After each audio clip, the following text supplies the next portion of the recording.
मैं आप सभी को दिव्य प्रकाश का आशीर्वाद देता हूं। आंतरिक शांति के लिए सत्य और धर्म के मार्ग का अनुसरण करें। इसी परिप्रेक्ष्य में श्रीमान जी आपको भी समझना है, आपकी बहन बेटियों को भी समझना है। भले ही आपके पास डिग्रियां हैं, हाई स्कूल, इंटरमीडिएट, बीए में, double M, LLB, LLM, MBBS, MD, engineer, तमाम पद हैं, धन दौलत है।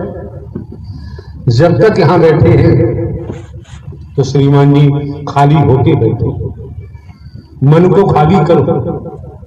जब मन को खाली करके बैठेंगे तो सत्य के साथ में आने के महत्व को भी समझेंगे।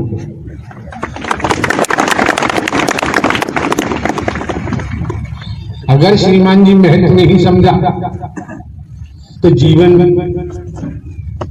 नाहक बर्बाद हो जाएगा। जिस लिए नारी का शरीर मिला है निर्थक साबित होगा।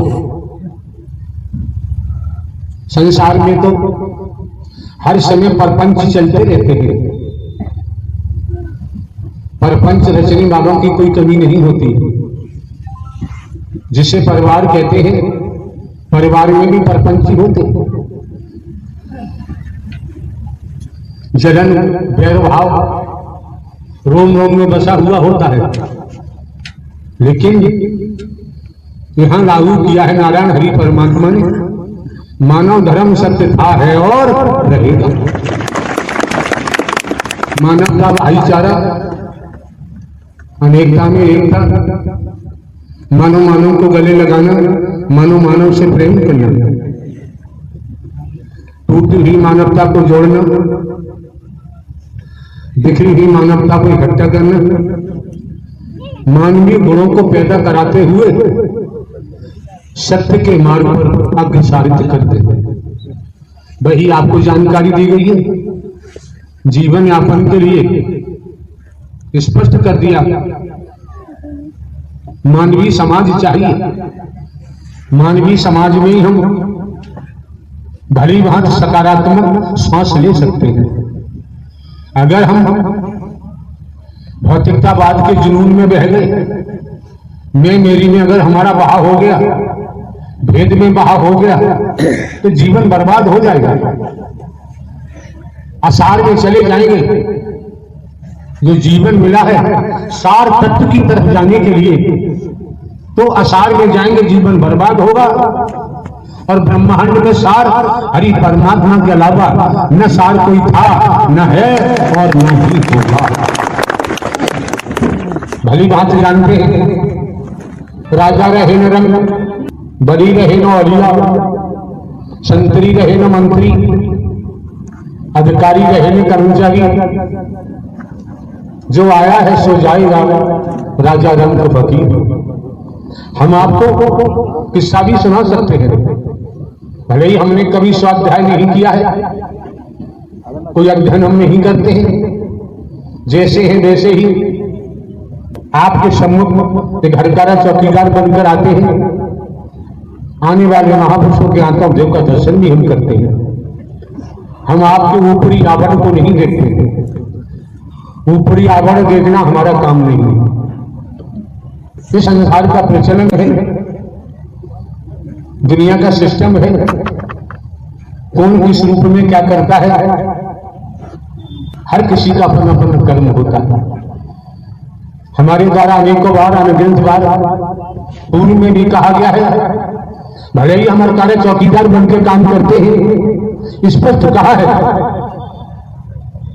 नारायण हरि परमात्मा ने संसार को कर्म करने के लिए स्वतंत्र छोड़ा हुआ है, भोगने के लिए परतंत्र।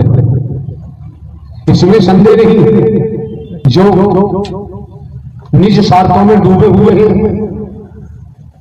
जो रागी है, राग हमेशा भोग में ले जाता है और भोगी का सर्वनाश होता है। आपको शिक्षा, आपको ज्ञातव्य कराया गया है, आत्मिक अनुराग पैदा करो। सद्ज्ञान दिया जा चुका है। आत्मिक अनुराग से ही वह जागृति पैदा होगी वो जागृति जन्म लेगी जिससे आत्म कल्याण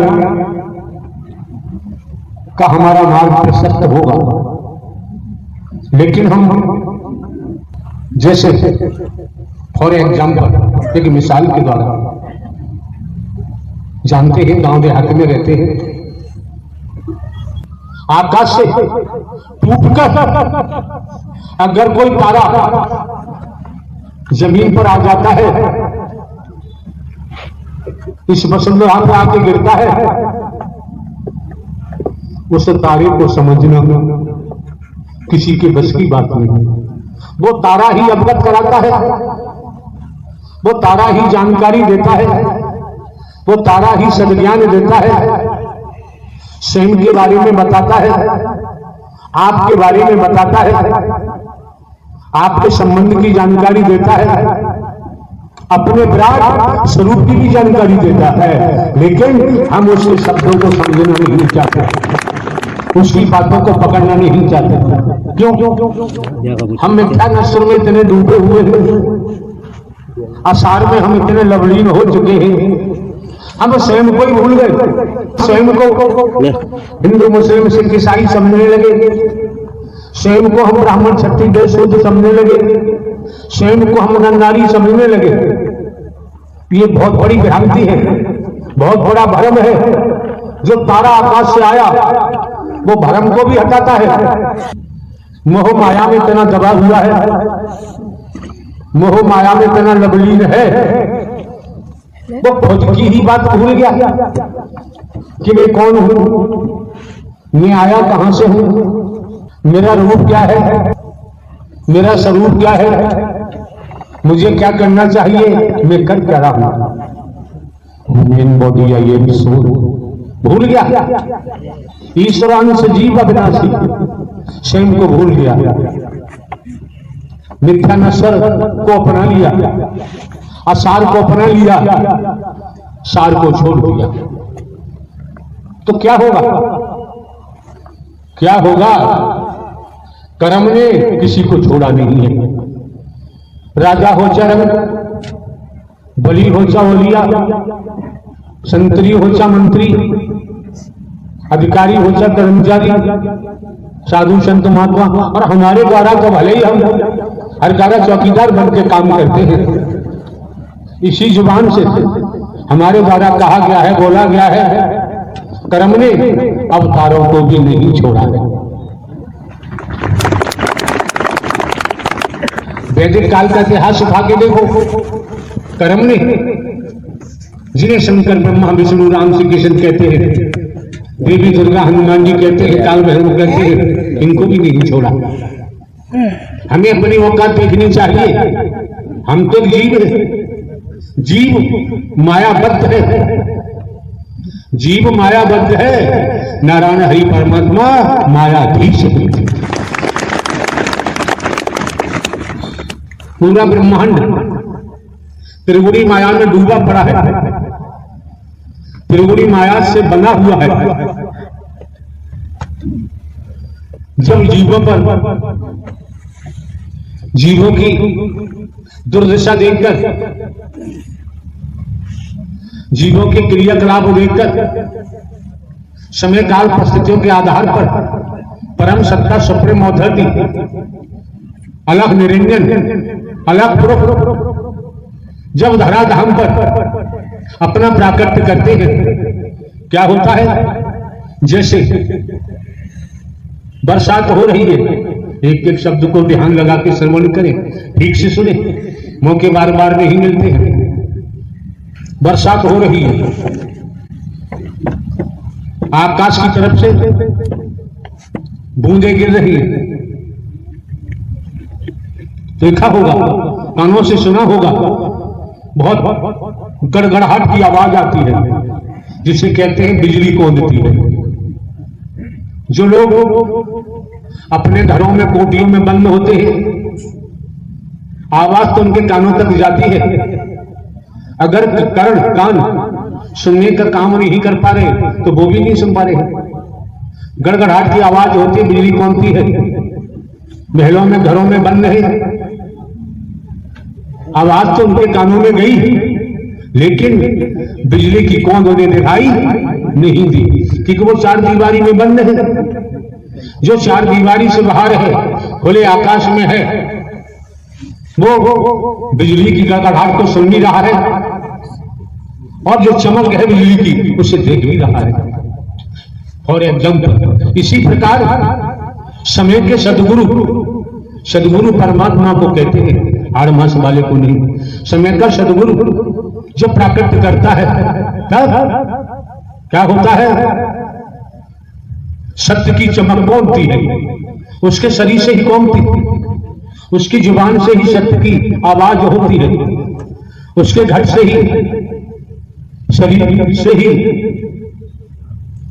परम प्रकाश, परम ऊर्जा, परम अग्नि के रूप में चमक पैदा होती है। वाणी भी उपलब्ध होती है। जिनके अंदर भक्ति भावना है, वो सुनते भी हैं और दीदार भी करते हैं। बाकी के पल्ले कुछ भी नहीं पड़ता। आप लोग जहां भी आयोजन होता है, समय काल परिस्थितियों को देखें। कार्यकर्ता कमेटी से सौभाग्यशाली लोग हैं, किस्मत वाले हैं। संत गोस्वामी तुलसीदास जी ने रामायण में क्या बोला है, क्या लिखा है, क्या अंकन किया है? संत गोस्वामी तुलसीदास ने रामायण में अंकन किया है, संत समागम हरि कथा।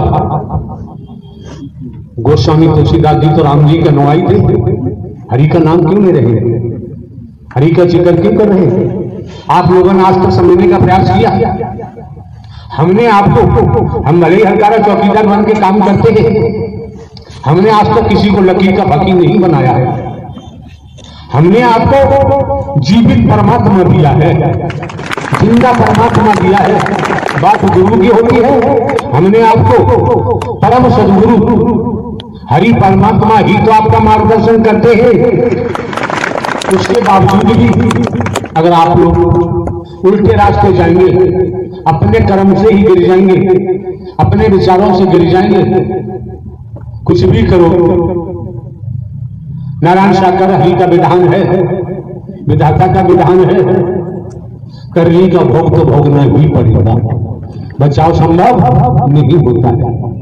मौके बार बार नहीं मिलते हैं, समय बार बार प्राप्त नहीं होता है। हरी भांति जानते हो, पिताजी के पिताजी चिल्लाते रहे,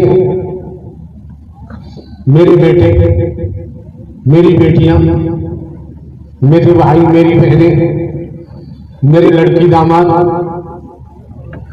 तमाम संबंध होते हैं। मेरा फार्म हाउस, मेरी कोठी, मेरी हवेली, मेरे कारखाने, मेरे मिल, मेरा पद, बैंक में मेरे बैंक अकाउंट, चिल्लाते हैं। तन से प्राणवायु निकली, एक कतरा भी साथ नहीं लेते। न कोई साथ गया, जिन्हें अपना मानते थे वो भी कोई साथ नहीं गया। तो श्रीमान जी सब कुछ प्रत्यक्ष में सामने है, प्रत्यक्ष में सामने है।